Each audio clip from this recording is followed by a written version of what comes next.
huevo, pollo, pescado, es más que todo en las caras, ¿no? También su uso clínico, ¿no? Alfredo, pero nos vamos a focalizar en los valores bioquímicos. Ese era el propósito central, ¿no? O sea, Sí, ¿cuánto es el nivel normal de albúmina en sangre? Si el tenemos, nivel normal es de 3.4 a 5.4 gramos sobre decilitro de licenciado de sangre. sí, eso es lo relevante de esta Sí, tarea, ¿no? sí, sí. Puedan ir fijando ustedes los valores normales de los diferentes componentes en la sangre, que también nos sirve para realizar la evaluación bioquímica. No se olviden que para evaluar al paciente tenemos que tomar varios parámetros, no solo los antropométricos, los clínicos y dietéticos, también los bioquímicos. Y ahí es donde apunta esta parte, ¿no? Ya, continúe, por favor, Alfredo. Sí, de albumina es de 3.4 a 5.4 gramos sobre decilitro. El de prealbumina es de 17 a 34 miligramos sobre decilitro, ¿no? Y en la transferrina he visto que había un poco de diferencia en varios de los documentos y páginas web que visité. Hacían siempre la diferencia en este, no tanto así como en la ebubina y en la prealbumina, sino en la transferrina, que es de 215 en el hombre, ¿no? A 365 miligramos sobre decilitro, y en la mujer de 250 a 380 miligramos sobre decilitro. Luego pasando un poco del desarrollo. Y tenemos luego de eso los valores minerales, ¿no? Y electrolitos en la sangre, ¿no? Hay una. Ya. En la sangre, ¿no? Por ejemplo, en el hierro es de 60 a 180, ¿no? Micras sobre decilitro. No es, bueno, es casi imposible de observarlo a simple vista, simplemente con análisis, ¿no? Luego tenemos la hemoglobina, ¿no? Que son en la hemoglobina y hematocritos, ¿no?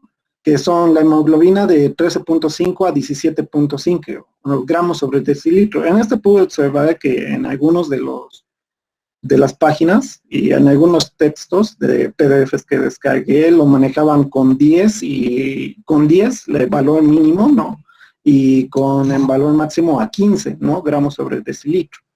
En todo caso, para aclarar ahí, perdón Alfredo, para aclarar ahí, los valores de albúmina realmente son variables de una fuente a otra y sí. tienen mucho que ver con la altura, ¿no?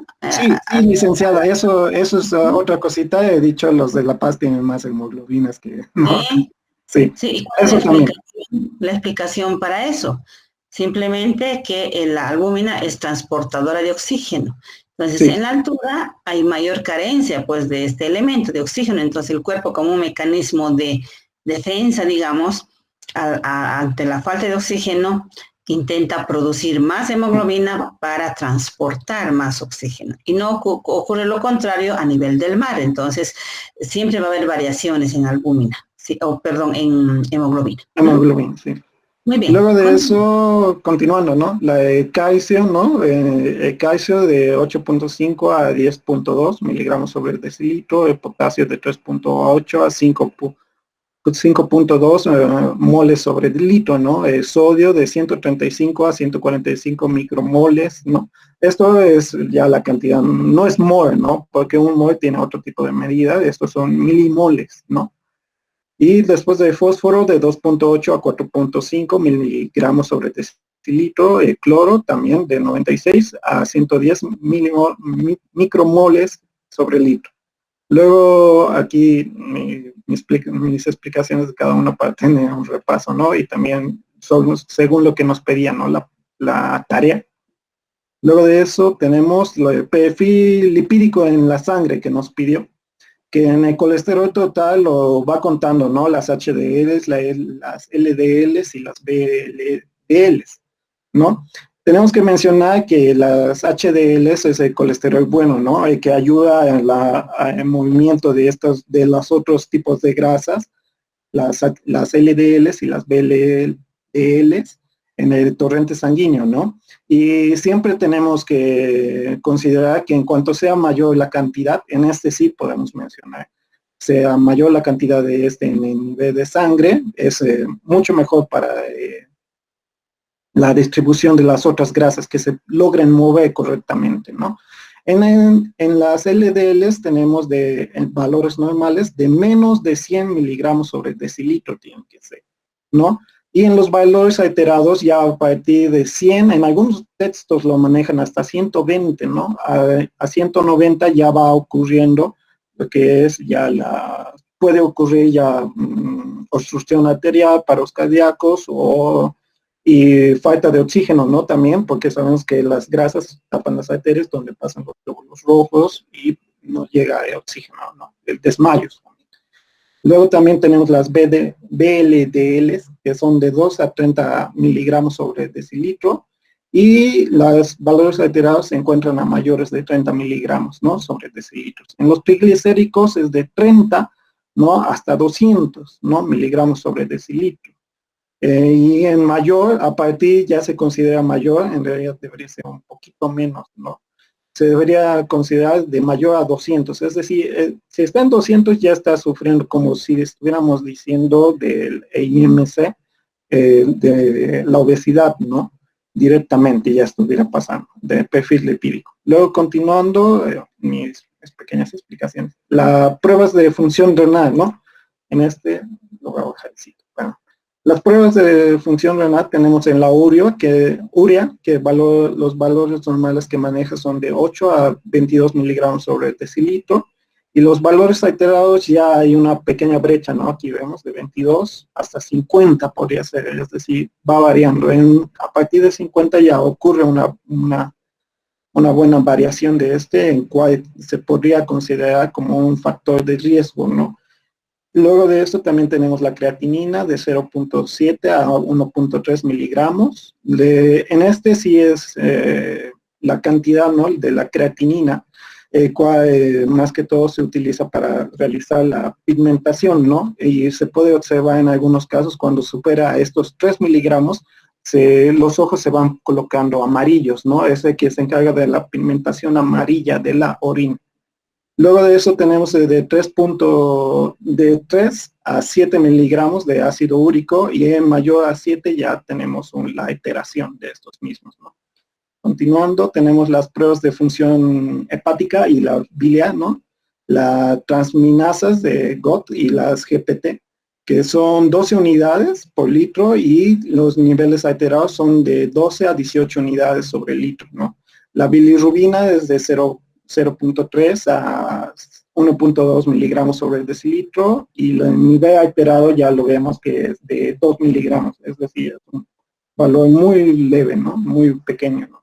Y en fosfata alcalina de 40 a 140 unidades, ¿no? Sobre litro a mayores de 140 unidades, ¿no? Luego continuando, creo que eso, las pruebas de funcionamiento pancreático. Pruebas de funcionamiento pancreático, la amilasa y la lipasa, ¿no? De 40 a 140 en la amilasa sobre litros, y en mayores en su nivel alterado ya sería de 140 unidades sobre litro, ¿no? Y en la lipasa es de 0 a 160, ¿no? Unidades que puede ocurrir, y en mayores de 160 ya se considera un valor alterado, ¿no? Luego de eso tenemos la prueba sanguínea para la glucosa, ¿no? En algunos casos, siempre lo he visto que lo manejan en menos de 100 miligramos en ayuno, ¿no? La glucosa que tiene que haber en la sangre por menos de 100 miligramos sobre decilitro, ¿no?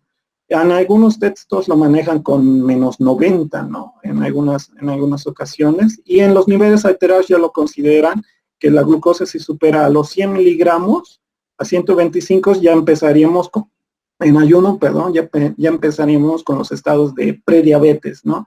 Y continuando con aquí me he olvidado aumentar, era los diferentes fases, ¿no? De la diabetes, prediabetes, diabetes y otro. Luego de eso tenemos la glucosa postprandial de 160 miligramos sobre decilitro, y con un nivel alterado, ¿no? De 200 miligramos sobre decilitro. La hemoglobina glucosilada, perdón, es de 4. Hemoglobina glucosilada. Solo lea lo que ha debido escribir, glucosilada. Glucosilada. Sí. Ese, Un glucosilada. poco toda la lengua parece, licenciado.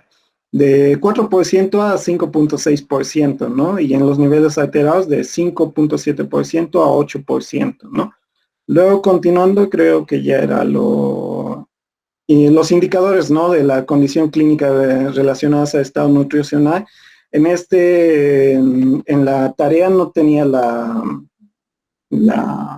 no pedía realizar una tablita, ¿no? En sí, porque sabemos que en estos diferentes tipos de factores en calorías va variando según peso, talla, ¿no?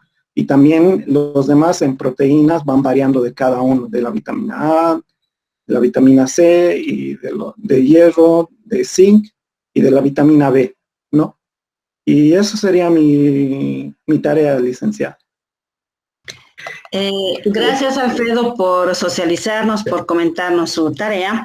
Es verdad, tenemos que ir precisando a la terminología, el uso apropiado de la pronunciación también, porque son términos que tenemos que estar manejando muy bien, porque es en la rutina diaria de nutrición, cuando hacemos nutrición clínica, pues tenemos a mano estos resultados de laboratorio cuando estamos atendiendo pacientes, vemos nuestra historia clínica, estamos evaluando permanentemente y pues tenemos que ir familiarizándonos de todo esto, ¿ya? Bien, Mari, si podemos mencionar a otra persona más, luego vamos a ir dando indicaciones cómo vamos a finalmente aprender esta parte de los valores bioquímicos que son importantes para completar la evaluación nutricional de nuestro paciente. Muy bien. Está bien, listo. Alguien más. Está bien. Gerson Lizarazo. Gerson Lizarazo. Estaba presente. Sí. Gerson.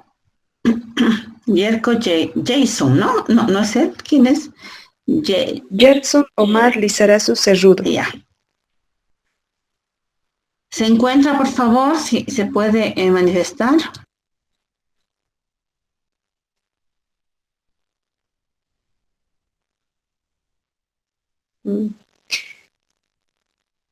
Creo que no está. Si no responden, significa que no están en la clase. Sin embargo, se ve ahí como si estuvieran y eso no, o sea, no puede haber estas ausencias, ¿no? Se conectan y desaparecen y eso no está bien. No ayuda a nadie, chicos. O sea, no tiene sentido. Lo hice en Word y bueno, aquí está la primera, ¿no? Sobre las proteínas viscerales. Tenemos las respuestas a dónde se encuentra la albúmina, transferrina, prealbumina, cuál es su uso clínico y cuáles son los valores de referencia normal. Y pude conseguir esta tablita. La albúmina. Entre los valores normales de la albúmina está 3.5 y ese sería un valor adecuado, ¿no? Y también puede variar, entonces va de 3 a 3.4 y ya en valores menores sería por debajo de este 2.4, ¿no? Gramos sobre 100 mililitros. En la transferrina, de igual manera, el parámetro adecuado que pude conseguir es el de 200 a 400 miligramos sobre 100 ml. También tenemos el parámetro moderado, se podría decir, es de 150 a 200 miligramos sobre 100 ml. Y una cantidad menor a este sería, ¿no? Sería un valor menor a este de 150. Entonces llegaríamos a 100 miligramos por 100 ml. Lo mismo de la prealbumina, tenemos acá lo adecuado que pude conseguir es este de 16 a 40 miligramos sobre 100 ml. Entre los valores normales de los minerales puede conseguir este hierro de 50 a 175 microgramos sobre 100 ml. Respecto a la hemoglobina, ahí tenemos tanto en mujeres como en varones, de 14 a 17 en varones y de 12 a 15 en mujeres. Esto también es en miligramos sobre 100 ml. No lo puse. En el hematocrito puede conseguir en varones un valor de 39 a 40 miligramos sobre 100 ml y en mujeres de 33 a 43. Eso voy a arreglar, licenciada. No he puesto los miligramos. También conseguí, ¿no?, los valores sobre calcio, potasio, sodio, fósforo y cloro.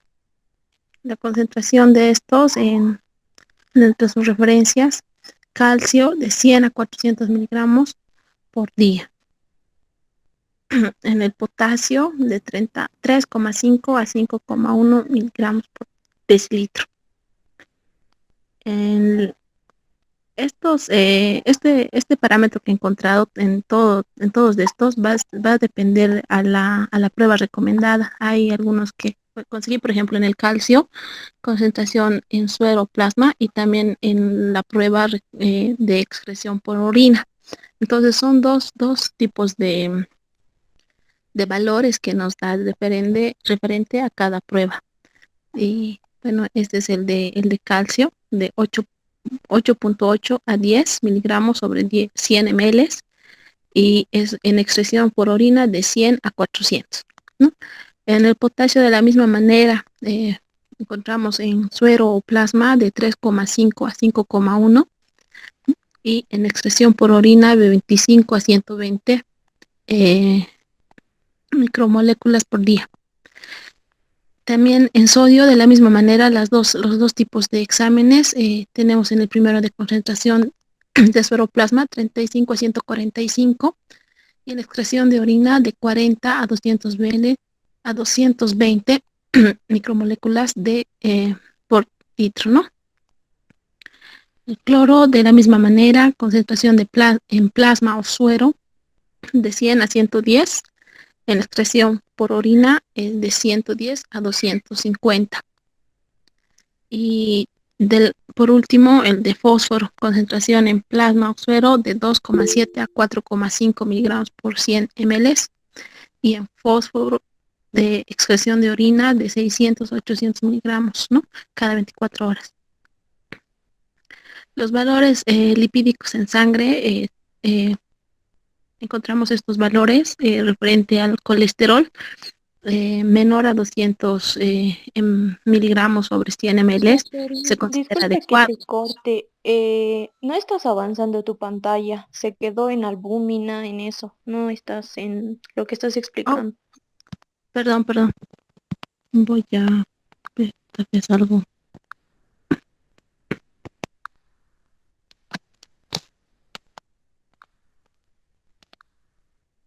¿Ahora se ve? Parece que no está avanzando, sí. Pero de todos modos, por lo menos se ve bastante pequeño. Continúe lo mejor que pueda, por favor, Caterina, ya iremos avanzando. Pero sí parece que se ha congelado ahí. Sigo, licenciada, presentando, o es que... No, claro, tiene que seguir presentando, solo que la parte gráfica no nos ayuda, porque como dice su compañera, no parece que no está avanzando, porque además se ve bastante chiquito, ¿no? Pero bueno, debe estar desde su celular probablemente. Sí, del celular estoy presentando, pero bueno. Bueno, referente al colesterol, menor de 200 de 200 miligramos sobre 100 ml está considerado adecuado. De 200 a 239 estaría en un colesterol al límite alto y por arriba de 240 ya es considerado como elevado. Referente a las lipoproteínas HDL, menor a 40 se considera bajo y 60 es óptimo. Por arriba de 60 ya está considerado que es una lipoproteína elevada. Referente a las LDLs, menor a 100 está considerado óptimo. De 100 a 129 es adecuado. De 130 a 159 es un límite alto. Y de 160 a 185 está elevado. Muy elevado consideraríamos ya un parámetro de 190. Referente a los triglicéridos, menor de 150 es adecuado. De 150 a 199 ya estaríamos en un límite alto. de 200 a 499 es considerado elevado y por arriba de 500 en triglicéridos está muy elevado. Creo que es casi lo mismo que hizo mi compañero, ¿no? Eh, referente a las pruebas. Referente a las pruebas funcionales renales, tanto de urea, creatina y ácido úrico, en urea hemos considerado un valor de referencia de 12 a 54 miligramos por decilitro. En creatina tenemos valores promedio para varones de 24 miligramos. Licenciada, perdón por mi presentación, pero bueno, ese es el trabajo que puedo realizar. Muy bien, Catherine. Estamos un poco reevaluando la utilidad de esto. Bueno, esta es indudable la utilidad que tiene esto para el trabajo clínico, para la evaluación clínica del paciente, que debemos manejar estos parámetros como indicadores también de la condición nutricional del paciente, ya sea de déficit o de exceso. Bien, eso creo que estamos todos de acuerdo. Para que sea tenga una utilidad muy práctica para ustedes, vamos a hacer una segunda parte de esta tarea que la van a hacer en base a lo que ya tienen, ¿ya? Va a consistir en que como una actividad de la auxiliatura con Maribel, en este caso van a trabajar, ella les va a repartir por grupos. Esta tarea era individual, ¿no es cierto? Cada uno tiene sus valores bioquímicos que ha revisado viendo diferentes fuentes. Y claro que hay diferencias. En lo que yo conozco, en lo que yo manejo, hay algunas diferencias. Y así por el estilo hay diferencias. No son grandes, no son muy extremas. Es decir, no hay diferencias de 100 puntos o de 20 puntos. No, son mínimo las diferencias. Por ejemplo, glicemia para algunos autores, 110 es el límite máximo, de 70 a 110. Para otros autores puede ser de 90 a 115. Y así por el estilo hay pequeñas variaciones. Entonces, para que todos manejemos la misma información y estemos estandarizados en este conocimiento, van a trabajar con Maribel, ya les voy a organizar, vamos a hacer por grupos, es decir, al grupo 1 le va a tocar sistematizar a partir de todos los trabajos que van a tener los de ese grupo, van a trabajar, por ejemplo, todos los indicadores de perfiles lipídicos. Entonces, si estudiantes, Catherine, Saraí, Alfredo son componentes de este grupo, van a decir, a ver, urea, ¿cuánto tienes, Catherine? Tengo 50. Saraí, ¿cuánto tienes? 49. Alfredo, también tengo 50. El otro, ¿cuánto tiene? Y sacan un promedio de todos esos autores. Obviamente van a mencionar abajo la fuente bibliográfica que han revisado cada uno. Entonces, grupo 1 nos va a hacer un solo cuadrito de indicadores bioquímicos del tema de perfil renal. Otro grupo trabajará perfil hepático. Otro grupo trabajará glicemia de ayunas, glicemia postprandial, hemoglobina glucosilada, las diferentes hemoglobinas. ¿Sí? Entonces, ¿cómo van a hacer? Simplemente con lo que ya tienen, ya no tienen que revisar nada ya. Cada uno en su grupo va a agarrar su trabajo y va a decir, glucosa yo tengo 100, tú tienes tanto, y entre todos promediamos, y ese es el valor que todos vamos a aprenderlo de memoria. ¿Ya? Esto es importante que lo hagamos, chicos, porque cuando ponemos en evaluación esta parte de indicadores bioquímicos, obviamente ustedes van a estudiar, van a aprender lo suyo, lo que han trabajado, pero va a haber mucha variación. Uno va a tener un dato, el otro dato, y para que yo califique ese examen, por decirles, va a ser un caos, ¿no es cierto? Entonces, y es mejor siempre estandarizarse todos, que tengamos la misma información. Para eso es esta segunda parte de la tarea, que va a organizar SMARI por grupos, van a tener que revisar diferentes indicadores y luego que cada grupo tenga su producto sistematizado, vamos a juntar todo y ver la forma de socializar para todos. Es decir, todos van a tener el mismo documento donde estén los diferentes indicadores bioquímicos. ¿Ya? No sé, Mari, si puedes complementar algo más respecto a las instrucciones de esta tarea particularmente. Está bien, como dijo la licenciada, vamos a sistematizar los perfiles de laboratorio, pero por grupos. Entonces, tal vez puedo ya, licenciada, darles los temas por grupo. Sí, claro, Mari, puedes hacerlo, así avanzamos de una vez. Ya. Entonces, el grupo 1, por favor, el grupo 1 de Guaira Cerrudo, Gerson Lizarazu, etcétera.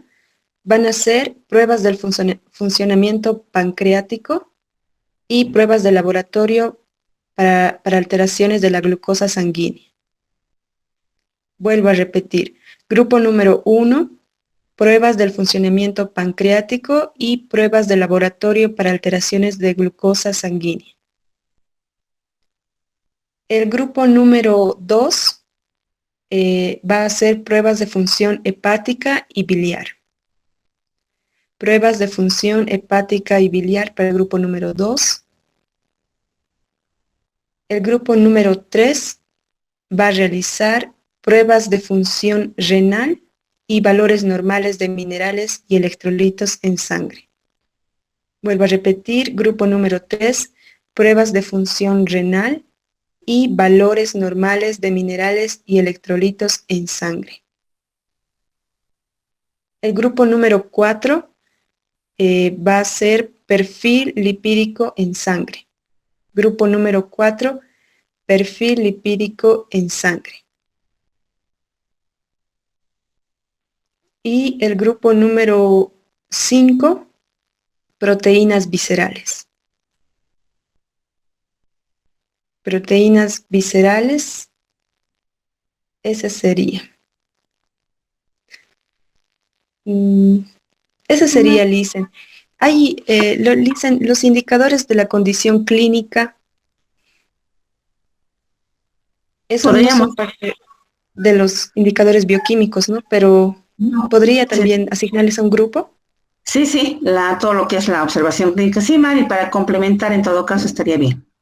Ya, entonces se va a encargar el grupo número 3. Aparte de las pruebas de función renal, que son cortitas, también, perdón. No, el grupo número 4 sería. Grupo número 4, perdón. Aparte de perfil lipídico en sangre, también va a ser el último punto que dice indicadores de la condición clínica relacionadas al estado nutricional. El grupo número 4.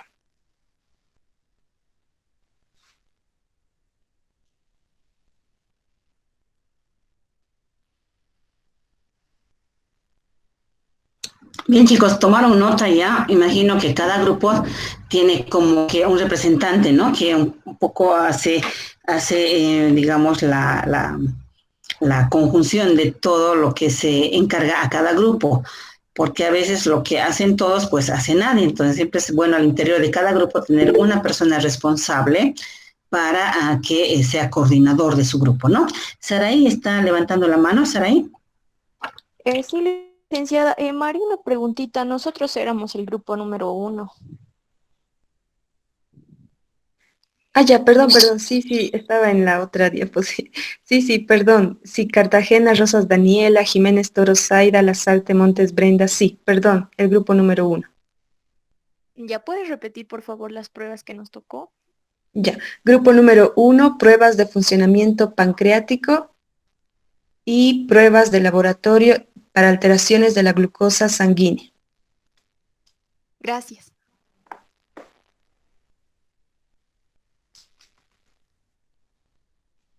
¿Algún grupo más que no haya escuchado bien quizás o vuelvo a repetir? Tal vez, María, una sugerencia. Sí. Antes de poner los chicos, ¿no? Que van a trabajar cada grupo, antes de hacer su cuadrito donde van a aparecer números, básicamente esto de las pruebas son números, ¿no es cierto? Con diferentes parámetros, rangos, y que uno los tiene que interpretar. Pero para interpretar también tenemos que ir un pasito más atrás, es decir, tenemos que saber qué mide, ¿no? Por ejemplo, al grupo que le va a tocar perfil renal, tiene que decir, así una breve descripción, ¿qué mide? ¿Qué significa urea creatinina? O sea, ¿qué significado tiene? ¿Qué mide esto de las pruebas de la función renal? Un nivel alto de creatinina, ¿qué significa? Un nivel bajo de creatinina, ¿qué significa? ¿O cómo se interpreta esto de la función renal? Así una breve descripción para que todos sepamos qué estamos midiendo y no simplemente memorizar así como autómata el número frío, ¿no? Sino que saber qué mide cada prueba. Por ejemplo, en glucosa de ionas, ¿qué mide la glucosa de ionas? aunque el término es clarísimo, pero tiene que haber una definición conceptual. ¿Qué mide la hemoglobina glucosilada? Hay la A1, la A2. ¿Qué mide? ¿Qué significado tiene a nivel metabólico, por ejemplo? Entonces, no necesitan hacer una revisión muy grande como la que nos presentó, por ejemplo, ¿quién fue? Alfredo creo que fue, ¿no? Bastante amplio. Está bien para tener una información detallada, pero con el propósito de esta segunda parte de la tarea, pues hagan una breve descripción. ¿Qué mide ese dato? Y luego nos mostrarán el cuadrito, ya los valores para tener todos la misma información. Bueno, chicos, eso más les quería añadir para que esta tarea se complete definitivamente. Sí, está bien, licenciada. Chicos, tomen en cuenta eso más para el día de mañana. Mañana van a hacer la presentación por grupos, así que todos los grupos deben estar presentes en la clase auxiliar, 19:30, y solamente tendrían que defender esa parte que les ha tocado, ¿no? Sí, claro, solamente tienen que presentar lo que les ha correspondido hacer, ¿no? Y eso después, yo creo que Mari vamos a ver que nos pasen por alguna vía para todos y nosotros lo centralizamos, todos los productos, y subimos al Classroom como material de estudio complementario para todos los chicos. Está bien, dice. Sí.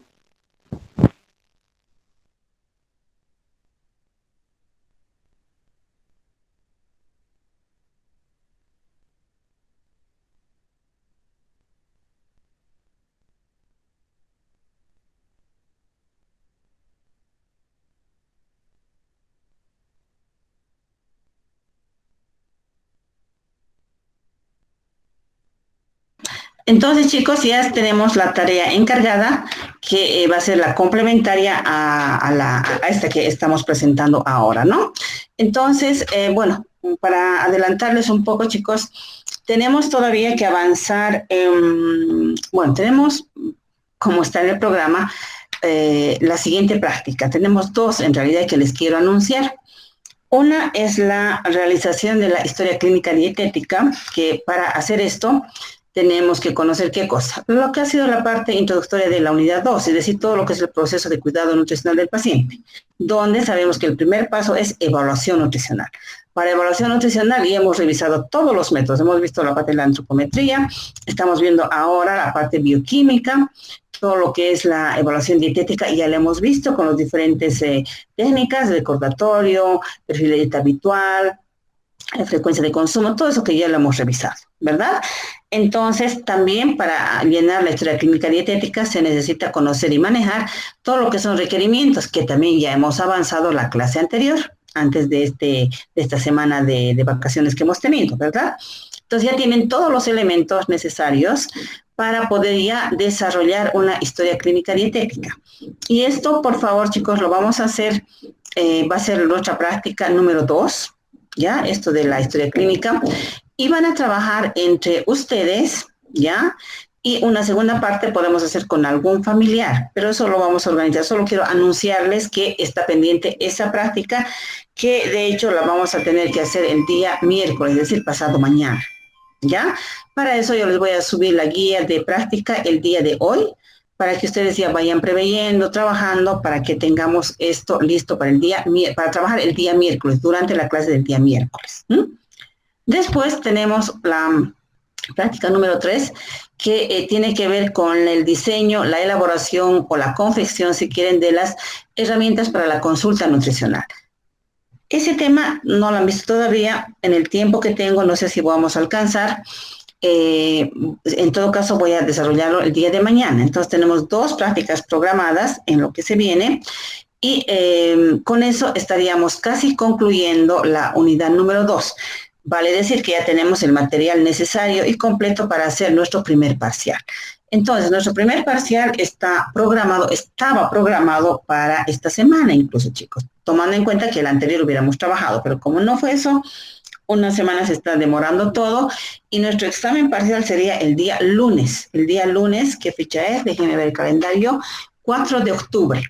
Entonces, el lunes 4 de octubre, tal como ya les comenté hace algunas semanas, va a ser el examen de forma presencial, chicos. ¿Ya? Así que prevean por favor de destinar ese día de la tarde para que tengamos el examen presencial.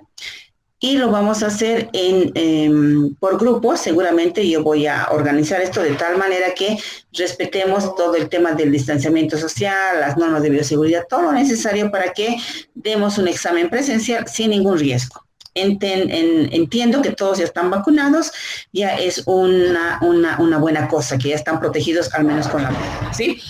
Más los cuidados de bioseguridad que vamos a tener en esa sesión, pues no tenemos que tener miedo a nada, ¿no? Entonces, y está además autorizado, está permitido por la facultad. Recuerdan que les comenté hace también varias semanas, nos han mandado un comunicado donde ya debemos empezar a ir combinando, ¿no? Actividades presenciales, semipresenciales, y este va a ser el momento, pues, de hacer eso con el examen, ¿ya? Entonces, vayan pensando que el día lunes tenemos este examen en la universidad. No sé si hay gente que hace clases virtuales desde otro lado, una provincia, un otro departamento. Si fuera así, prevean, tomen sus previsiones, por favor, lleguen a tiempo, vean todo eso, esos factores. Bueno, ¿alguna pregunta al respecto o comentario, chicos?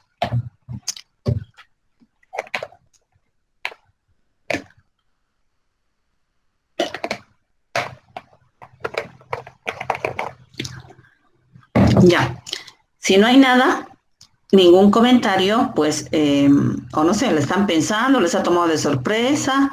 ¿O cómo fue esto de anunciarles el examen presencial?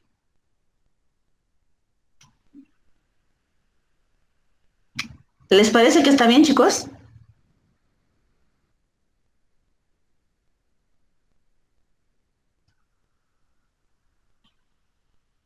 Se congelaron todos, creo. Licenciada, no.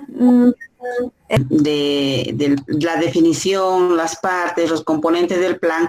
En todo caso, ustedes tienen en su libro, tienen la descripción, pero yo voy a complementar todo lo que tienen allá con esta presentación que les voy a hacer ahora, ¿ya?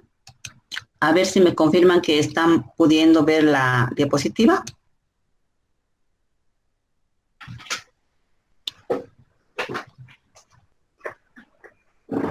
Sí, licenciada. Muy bien. Entonces, una vez, chicos, que nosotros estamos trabajando con el paciente y ya hemos hecho la evaluación desde el punto de vista antropométrico, bioquímico, clínico, dietético, tenemos un diagnóstico nutricional, tenemos un diagnóstico médico, y pues en base a eso nosotros determinamos requerimientos, ¿no es cierto? A ver, cuánto de calorías le voy a dar al paciente, cuánto de proteínas, cuánto de todo, en función siempre de su patología y de su estado nutricional. Esto que voy a hacer, esto que voy a definir, estos requerimientos, pues lo tengo que traducir en qué va a comer el paciente, ¿no es cierto?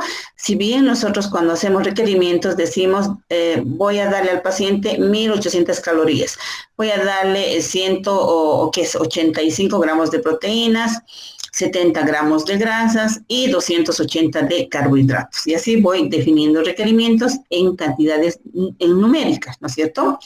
Pero el paciente no come eso, come alimentos que le van a aportar eso que estoy definiendo, ¿verdad? Entonces, para que el paciente tenga la información que yo le estoy queriendo transmitir, pues tengo que diseñarle el plan alimentario, ¿sí? El plan alimentario llega a ser como la receta dietoterápica que le voy a entregar al paciente. Y para diseñar el plan alimentario hay una secuencia de pasos que tenemos que seguir, ¿no? Pero antes de eso, vamos a definir qué es el plan alimentario. ¿Cómo entienden ustedes el término plan alimentario?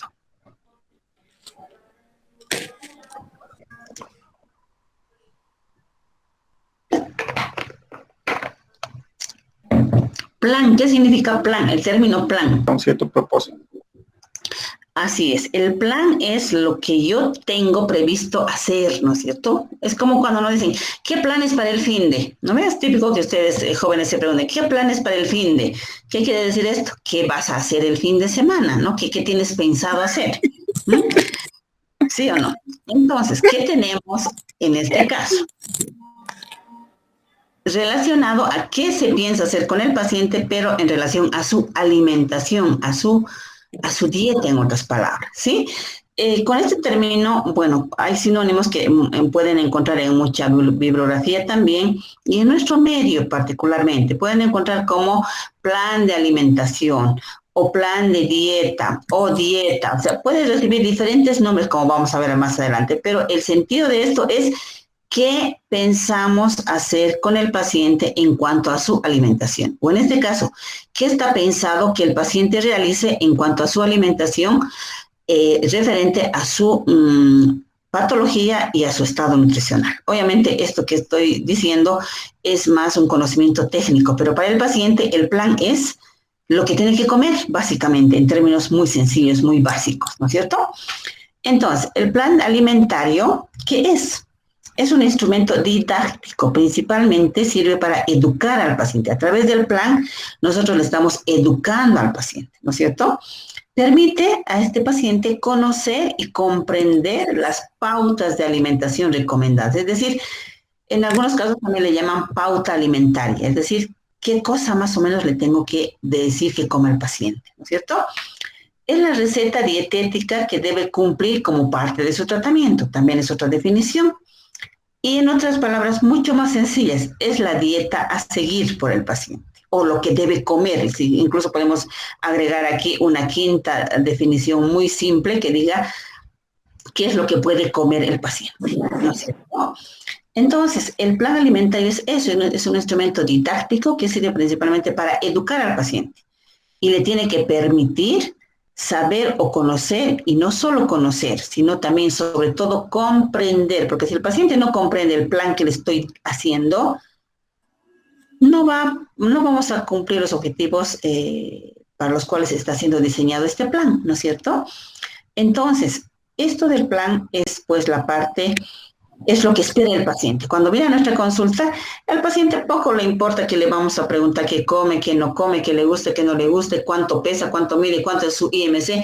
Eso es lo que al paciente, lo que menos le va a interesar. A lo que viene el paciente es a que nosotros le entreguemos una hojita, un papelito o lo que le queramos llamar, que le muestre al paciente qué puede comer de acuerdo a su enfermedad, ¿sí?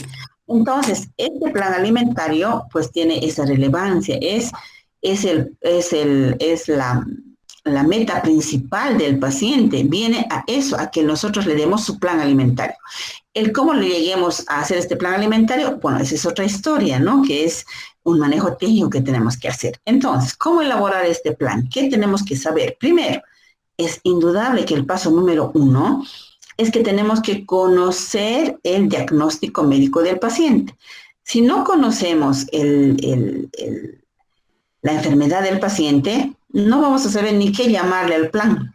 Dieta para qué, plan alimentario para qué, ¿no es cierto? Tenemos que conocer primero la enfermedad del paciente. El paso número 2, tenemos que conocer el estado nutricional. Por algo, previamente a dar el plan, nosotros tenemos que evaluar al paciente, donde nos va a permitir conocer su estado nutricional. El paso 3, tenemos que determinar requerimientos en base a la enfermedad y al estado nutricional del paciente. El paso número 4, aquí está el dolor de cabeza para ustedes. Es lo que siempre tienen mucha dificultad en hacer, no sé por qué se cambia esta cosa así. Entonces, la selección de alimentos o lo que le llamamos también cálculo de la dieta. ¿Y qué es esto? Básicamente es la definición de cuáles alimentos y en qué cantidades voy a anotarle en el plan o voy a diseñar en el plan del paciente. Cuáles y en qué cantidades de alimentos yo tengo que incluir en este plan para que el paciente cubra sus requerimientos que he definido en el paso número 3. ¿Ya? Entonces, esto de la selección de alimentos es una parte que vamos a ir avanzando de a poquito, pero solo para contextualizar en esta primera parte de cuáles son los pasos. El quinto paso es, y de aquí ya es la parte que le vamos a entregar al paciente. Hasta el paso número 4 es un manejo muy técnico, ¿sí? Incluso todo esto del paso 1 al 4 yo puedo tener en mi computadora ahí, puedo tener en mis notas, en mi trabajo de gabinete. Pero el paso número 5, lo que contiene el paso número 5, aquí esto ya es para entregar al paciente. ¿Y en qué consiste? Consiste en que los alimentos que yo he seleccionado para la dieta del paciente, yo tengo que convertir en medidas o unidades caseras que el paciente va a poder utilizar en su casa. Si yo he calculado para una dieta hipocalórica o para un plan alimentario hipocalórico, yo he calculado, entre otros alimentos, he calculado 50 gramos de cereales. Esos 50 gramos de cereales que he calculado en la dieta del paciente o para la dieta del paciente, yo tengo que traducir en medida casera para poderle hacer entender cuánto significa en medida casera, sea cucharadas, tazas, en fin, lo que fuera, cuánto significa para el paciente al momento de que tenga que consumir estos 50 gramos de cereal que yo le he calculado en la dieta. Y así por el estilo va a haber varios alimentos que le vamos a incluir en la dieta, que vamos a calcular para cubrir sus requerimientos, pero que ningún paciente va a pesar los alimentos para comer. Si tuviéramos la certeza de que todo paciente va a pesar sus alimentos, pues nuestro trabajo sería más sencillo. Simplemente tendríamos que decirle el paso número 4, qué cosa he seleccionado, qué cantidad y cuánto, y listo, el paciente hace lo demás. Pero no, la realidad es otra, ¿no? Tenemos que darle al paciente en un lenguaje más sencillo, tenemos que traducirle en medida casera. Entonces, desde el punto número 5, es que nosotros vamos a incluir en el documentito o en el papel, en lo que le vayamos a llamar, que le vamos a entregar al paciente. Y es la parte, este paso número 5 es la parte central del plan alimentario. Todo lo demás yo lo tengo en mi carpeta, lo tengo en mi computador, lo puedo tener donde sea, ¿sí? Pero el paso número 5 es vital de tenerlo en forma escrita porque es lo que le damos al paciente, ¿sí? El paso número 6, tenemos que también, aparte de decirle qué puede comer el paciente con el paso 5, qué puede comer en función a su enfermedad y a su estado nutricional, le decimos qué y cuánto puede comer. El paso número 6 implica realizar también una lista de alimentos que van a estar restringidos o contraindicados o prohibidos o el término que le queramos llamar, pero es lo que no puede el paciente, lo que no puede comer, ¿sí? Toda patología siempre va a tener alimentos contraindicados.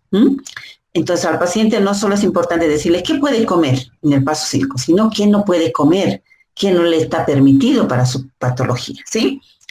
En el paso 7, si quieren, o parte del mismo 6, como lo quieran ver ustedes, depende de su diseño, pues también le ponemos otras recomendaciones que van a apoyar la terapia dietética y también le ponemos un ejemplo de menú diario. Esto que les digo, chicos, hasta este momento seguramente resulta muy, muy teórico, ¿no es cierto? Cuando ya estemos haciendo en la práctica esto, bueno, ahí se van a ubicar mucho mejor. Entonces, el plan alimentario básicamente va a tener como 3 partes, ¿sí? Va a tener un título o nombre. Básicamente el nombre o título va a salir del tipo de dieta. Si yo tengo una dieta para bajar de peso, entonces, o dieta hipocalórica, tengo que buscar el nombre más adecuado que aparezca en el título, en el encabezado del plan, ¿no?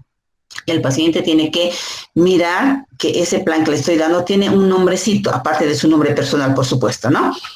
Va a tener una denominación. Si es un paciente con diabetes, seguramente va a ser el plan alimentario para control de la diabetes, ¿sí? Si es una dieta o un plan para desnutrición, plan alimentario para, ustedes le buscan el nombre más apropiado. Para aumento de peso, mejoramiento del estado nutricional, algún nombre que sea interesante, que sea coherente, pero no con lo que contiene ese plan, le tengo que poner al plan. Tengo que bautizarle al plan con un nombre, tiene que tener un título.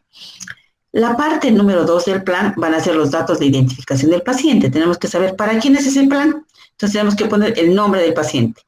Nombre, datos generales del paciente, datos de identificación. Nombre, ¿no es cierto? Nombre del paciente, nombre y apellido, edad, peso, talla, estado nutricional, diagnóstico médico, en fin, es un encabezadito pequeño que debe tener este plan. Ya cuando estemos, les voy a mostrar varios ejemplos de planes, ahí se van a dar cuenta ustedes toda la información que debe contener.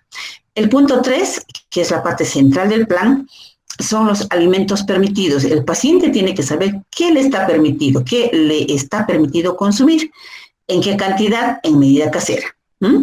Y este listado de alimentos tiene que ser producto del cálculo de la dieta que yo he realizado antes, ¿sí? Les he dicho que el paso número 1, 2, 3 tiene que ser, puede estar en su computador, puede estar en sus hojas de notas, en lo que ustedes vean conveniente, ¿sí?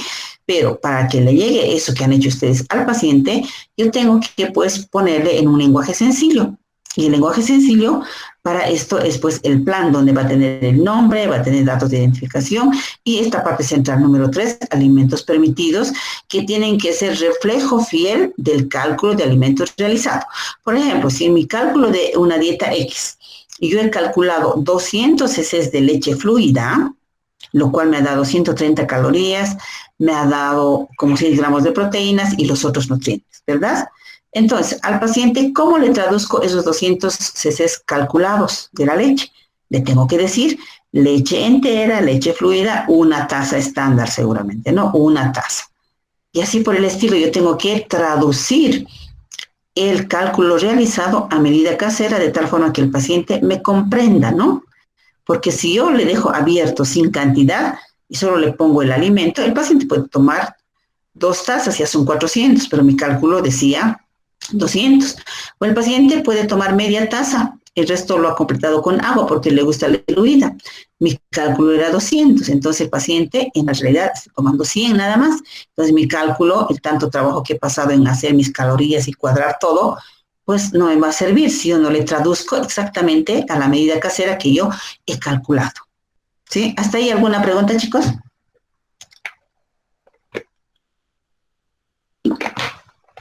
Bien. El número 4, alimentos no permitidos. Había dicho hace rato, también tiene que tener una parte de que no se le permite al paciente. Cada patología tiene sus propias restricciones. El punto 5 o la parte 5 del plan, ejemplo de menú diario. Es decir, todo lo que yo le he dicho que puede comer en alimentos permitidos, yo tengo que poder traducir al paciente en un plan de comidas o ejemplo de menú diario.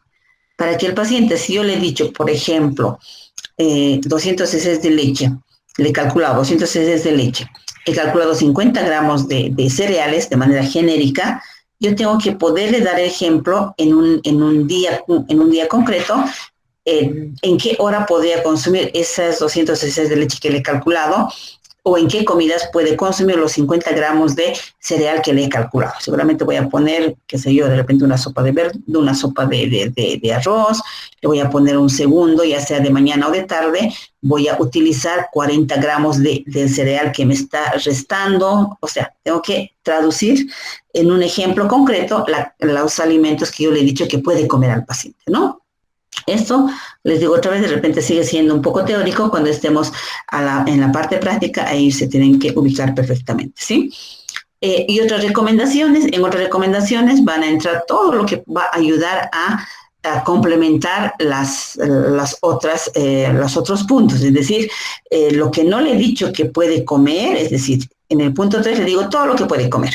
En el punto 4 le digo todo lo que no puede comer. En el ejemplo de menú le pongo un día concreto, cómo puede ser su alimentación en base a los alimentos permitidos. Y en otras recomendaciones pongo todo lo que no le he dicho antes, ¿no? Por ejemplo, aquí es típico que anotemos que se respete los horarios de comida. Si es un paciente con un problema gastrointestinal, le decimos que mastique bien los alimentos, evite, si es una dispepsia, por ejemplo, evite hablar cuando se esté comiendo.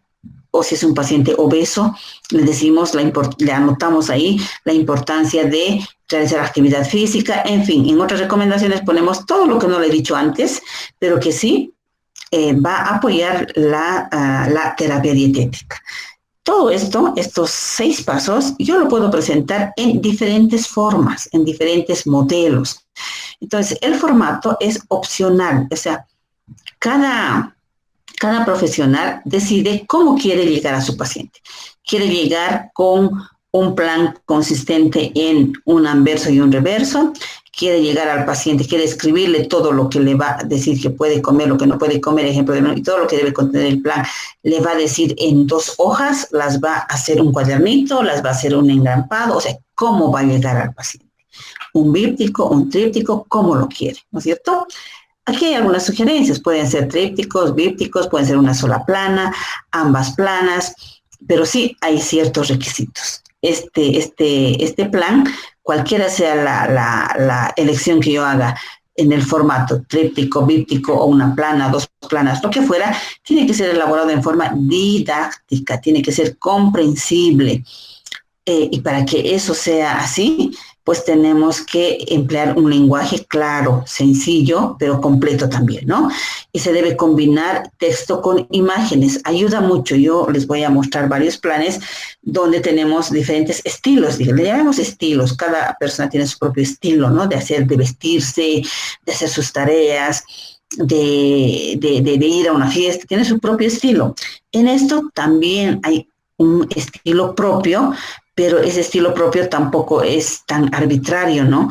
Por mucho que uno diga, bueno, es mi estilo, y su estilo es 10 hojas, pura letra chiquitita, que el paciente ni va a poder leer ni entender. Tampoco con la excusa de que es mi estilo, yo puedo llegar con cualquier formato al paciente, ¿no? Tengo que cuidar estos aspectos, ¿no? De que sea comprensible, sea didáctico, y para eso pues tengo que combinar texto con imágenes. Ayuda mucho, ¿no? De tal manera que este producto, que este plan sea sencillo, ¿sí? Comprensible y transmita lo que el profesional desea comunicar a su paciente. Si no lo hace, si no cumple este requisito, pues el plan no estaría cumpliendo su propósito. Si le damos un plan complicado, de entender, con un lenguaje muy técnico o con medidas en gramos, en medidas en cc's, y le complicamos la vida al paciente, pues no va a cumplir el propósito, ¿no? De que le ayude a seguir o a adherirse a una determinada alimentación de acuerdo a su enfermedad, ¿no? Entonces, hay varios formatos y bueno, aquí les pongo algunos y ustedes si ponen en el Google, le ponen plan alimentario, van a encontrar infinidad de modelos. Aquí, por ejemplo, plan alimentario promedio, dice, ¿no? Alimento, leche y yogur sin 500 cc, queso fresco 30, carne 130, huevo 25.